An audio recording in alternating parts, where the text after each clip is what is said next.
Everyone. Happy Thursday.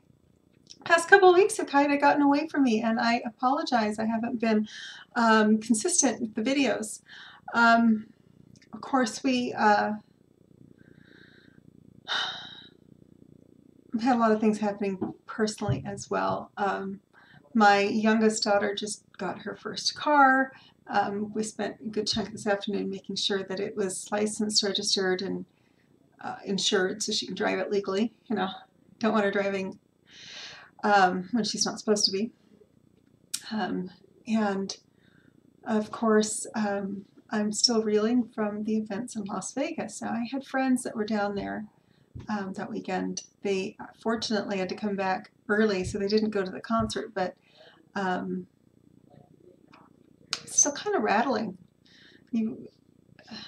There's some other things that happen that I can't go into, but just a little rattled. Upside is that I don't remember if I mentioned this or not when I was broadcasting more regularly, and I will get back to that schedule. But I have started college again, and everything has come through. It has been just absolutely wonderful. Everything has fallen right into place where it's supposed to be. It's happened. If you've ever wondered if it helps to just kind of hold a space for something to happen, energetically speaking, it really does. I was not sure that I was going to get to start on October 1st, and I just kind of made this intention that if I had to wait till November 1st, it would be fine. But I wanted to start on October 1st, and everything finally just dropped right into place so that I was able to start. So the school I'm attending is Western Governors University. I do think I've mentioned this before. It is an online university. It is work at your own pace. So everything is actually pre-recorded.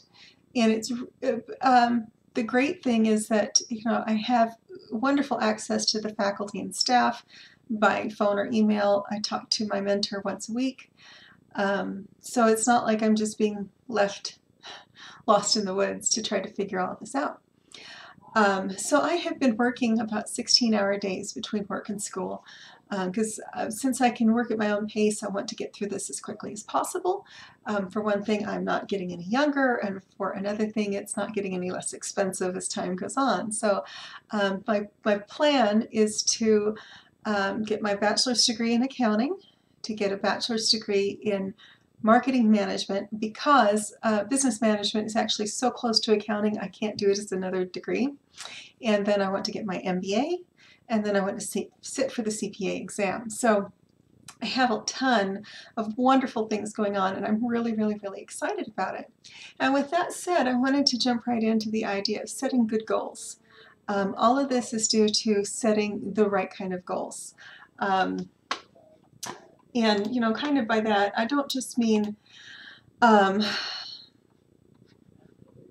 SMART. We've heard about SMART goals. They're specific, measurable. I don't even remember. But we talked about SMART goals before. Timely, specific, measurable, achievable. And I'm just kind of drawing a blank, but it's an acronym. But goals that are right for you. Now, I've had a lot of times in my life when I've set goals because I felt like somebody else wanted me to do it. I don't know if that makes sense to anyone. It's like, you get married because all of your friends think he's just the right guy for you, and you don't have a good feeling about it. Did that share? So the idea is to select goals that work for you, not for your friends, not for your neighbor, not for your parents, not for your kids, not for your spouse, not for your former spouses, for you. And I have just found over the course of my life that when I choose goals that are right for me, not for anyone else, I have a lot more joy in reaching them. I can still, get my own way, but the very first thing about goals is there was an experiment or a study of Harvard graduates, and they found that the ones that ended up achieving what they set out to do in life are the ones that wrote their goals down. So that very simple thing of writing things down, it sounds like it's ridiculously simple, but if you write things down, you actually have to think it all the way through. You have to think about, okay, if I want to get a degree, for example, what do I have to do to make that happen? What are the steps that I have to take? Well, first thing I have to do is apply to college. Well, even before that, I have to select a college that's going to fit my needs. My needs right now, at this point in my life, I cannot fulfill my needs by going to a brick and mortar college. I am an alumnus of Brigham Young University. And I would have loved to go back, but I'm older. I don't want to go hang out with the little kids. Sorry. You know, I don't fit in that lifestyle anymore. And I have a full-time job, and I have kids, and I have, you know, I have a lot going on in my life, and an ordinary traditional college does not fit my lifestyle right now. So, you know, you know, why did I even want to get a degree? Well, that was actually one of the things that WG asked me, and I said, well, there's a couple of reasons. One is that I've been wanting to finish my degree for a very long time. Another one is that I feel like a lot of people are comforted by seeing letters behind someone's name, whether they know what they're doing or not. Because I do know MBAs and CPAs that aren't very good at their jobs. But again, you know, what do you call the bottom of the graduating class of a medical school? You still call them doctor. So this is really about the journey for me. This is about becoming the kind of person that I want to be. Now, I have some destinations in mind. And I don't want to go into them too in depth. I am hoping that someone very specific watches this and that he figures some things out. But, you know, at the same time, I have some very specific destinations in mind. But if I don't meet those destinations, then I'm still going to learn a ton from the process. You think about, how do you want to spend your time? I happen to be fairly scholarly. I love to read. Reading is one of my very favorite things to do. I have been known to go hiking 2 miles, or 2 or 3 miles up the canyon to be alone so I can read. Thank goodness for tablets where I can read on my tablet. Or I've taken paper books up there too. Just to be alone where I can read and I can think and I can plan. Because, you know, home can be kind of chaotic. So a lot of people, when they set their goals, they set unachievable goals. You know, I want to make $1 million. Well, that is achievable, but you have to be extremely disciplined about it. Well, I want to make $1 million and I just don't want to do any work. Well, that's not achievable. So, you know, start thinking a little bit more about the journey, because if you don't enjoy the journey, you're not ever going to reach your goals. One of the things that I have been doing that I really was struggling with, I think I told you, in fact I know I did, I started working on my planner. Isn't that great? I haven't done a paper planner in years, actually, but the very first part of this was a lot of asking me things like, how do you play? And I went, I don't play much. I have no idea. How do you create? I don't know. And so, and the reason I mention that, it's not to make myself sound pathetic, because I don't think I am, but it's to point out that sometimes we need to have these questions asked. We don't think about them in the moment. At least I don't. I don't think about the fact that I haven't gone out to play in months, if not years. I don't think about it. I just kind of, I'm kind of introverted in that I enjoy spending time at home alone. And I'm also kind of extroverted in that I really like people. Isn't that crazy? Um, so, some of the things to ask yourself, how do you want to spend your time? If you want to make $1,000,000, but you're not willing to put the time in and the effort in to do it, it's not even a worthwhile goal. What are you passionate about? What makes you jump out of bed in the morning? I have been known to get up at 5 in the morning to go hiking, to just to get out and enjoy nature. I enjoy being outside. I didn't realize how much I enjoyed being outside. I enjoy spending time with my friends, specific friends. Some of them don't seem to enjoy, it doesn't seem to be quite as reciprocal as I would like, but there's people that I really enjoy spending time with, and I'll reach out to them and tell them, I want you to come with me to do this, I want you to come with me to do that, and I am obnoxious enough to keep asking until they say yes. So, think about, who do you want to spend time with? Who do you want to hang out with? Who do you want to collaborate with? Who do you want to learn from? I would love to learn from Carly Fiorino, female CEO. She seems to be pretty sharp. I would love to learn from her. There's a bunch of CEOs out there I would like to learn from. And kind of think about, not just what do you want to do, but why do you want to do it? Simon Sinek says that, start with why. And sometimes the most obvious whys really aren't the most motivating. Now, I'm saying that because I remember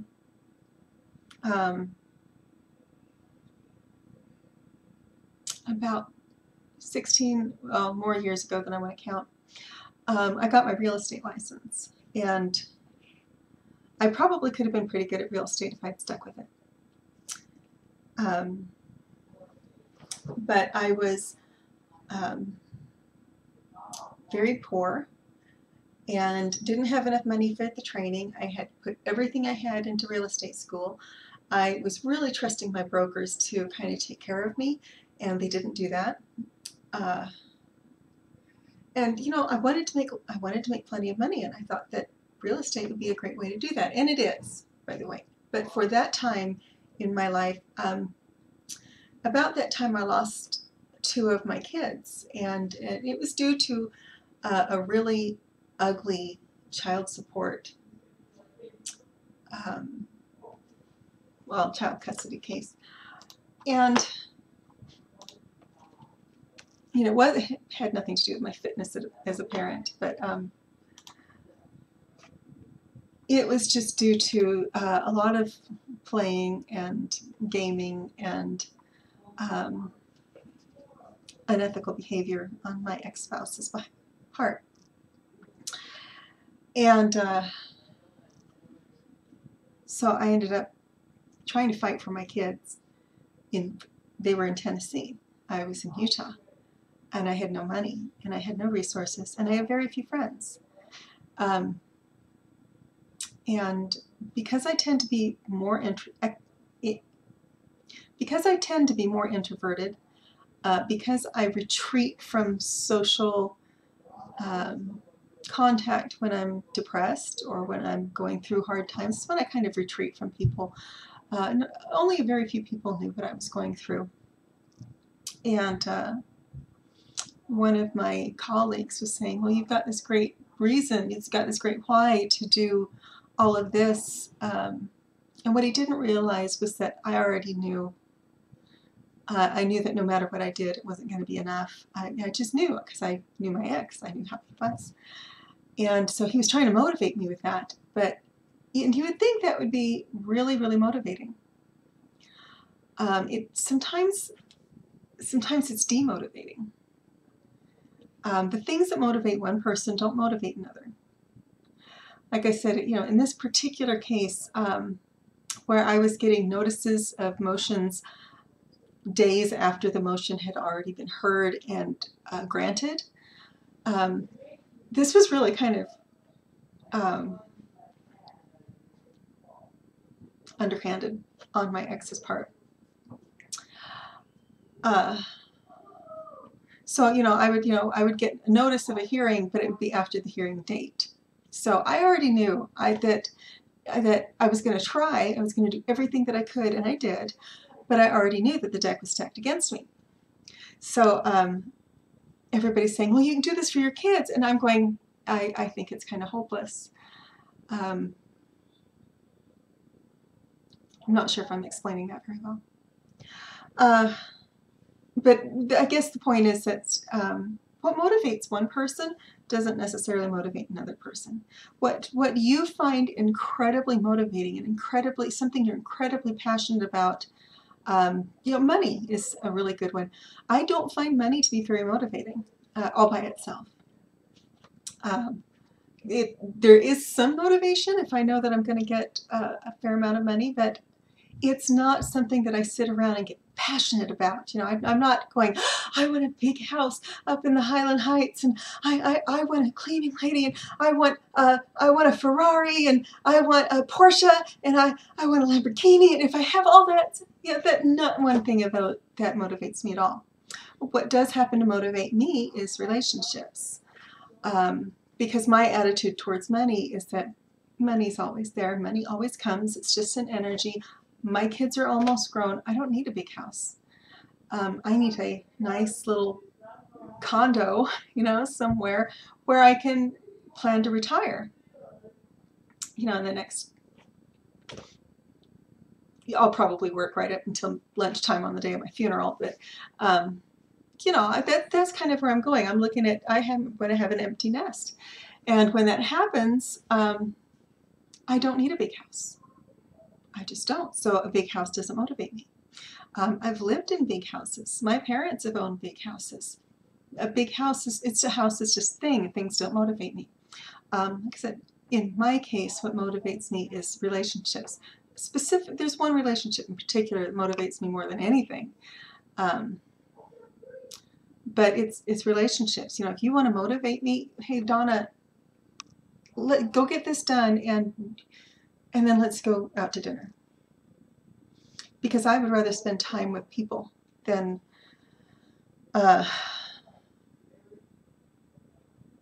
also because I'm very conscious of the fact that I don't play much. This is kind of how I am. If you want to motivate me, you come up with ways for me to develop relationships. Because if I don't have that, then I forget. So you have to decide what motivates you, and you're the only one that really knows that.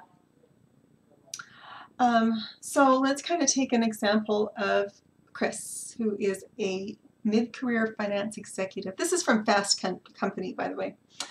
He had an original life goal of making a fortune. A small fortune, but still. So he got an education in securities and securities law. He worked on Wall Street, and he feels like his life is just slipping away. So, here, what do you ask? Well, Chris, how do you want to spend your time? Well, I want to spend my time helping people. Okay, what makes you jump out of bed excited in the morning? Problem solving using my body, and public speaking would be his answers. Okay, what do I want to learn? History, anthropology, and urban design. Kind of an interesting. And who do I want to hang out with? Creative, ambitious, motivated people who expose me with new ways of thinking and challenge my assumptions. Well, with knowing that, then he can create some new goals for himself. Maybe he goes, I don't want to do this in the securities market anymore. I want to learn to be a motivating speaker, a public speaker. I want to learn to do kind of what Tony Robbins does and T. Harv Eker does, and I want to go out and I want to do seminars, and I want to teach people how to motivate themselves. That might be something a goal that he could set. And when you set a goal like that, here's where my thoughts about money come in. You set a goal like that, and you follow through on it, the money comes. It always comes. It always shows up. So he could decide that he wants to help revitalize his neighborhood with, or design his city's response to weather emergencies, or, there's a lot of things that he can do. But the first thing is to kind of get to know yourself. And as I was working through this, one of the things that really kind of shocked me was how little I knew about myself. There's parts of myself I know really well. There's parts of myself that The people that care about me know really well. And then there's other parts that I keep so deep that I don't even know them. You know, you want to decide what your goals are. The whole point of picking a goal is to change your life. It is not to change someone else's life, by the way. You don't want to say, you want to stay away from the kind of goals like, I'll be happy when I weigh 125 pounds. No, you won't. Let me kind of point that out to you. No, you won't. You will still be unhappy, although you will be 125 pounds. You'll still be miserable. I'm happy a few pounds over my goal weight. It's okay. Because my goal is not to weigh a certain amount of pounds. It is to be fit. It is to be healthy. It is to be able to walk long distances. It is to be active. It is to be strong. Those are my goals, and they have nothing to do with my body weight. You want goals that just excite you. You want the goals that make you jump out of bed in the morning. And if you never ever feel like this direction's not working for me, change it.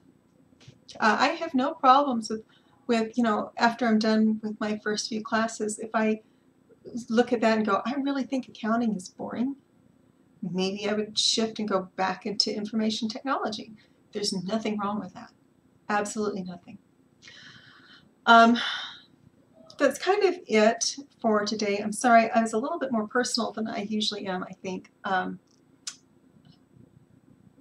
I try to be a little bit more guarded when I do these because I don't like seeing ugly comments on my show. But I think after last weekend, I've been a little more tender-hearted than usual. So I'm usually kind of I'm usually one of those women that confuses hard with strong, and I can be kind of hard, and I don't like to be. So if you don't agree with me, you can just turn off the video. But yeah, I'm just really tender-hearted right now, so forgive me. I will be back tomorrow, same time, same station. I will be unavailable during UEA week, fall break. I don't know if I will be doing a show or not, but if I do, it will not be streamed to YouTube. It will be Facebook only.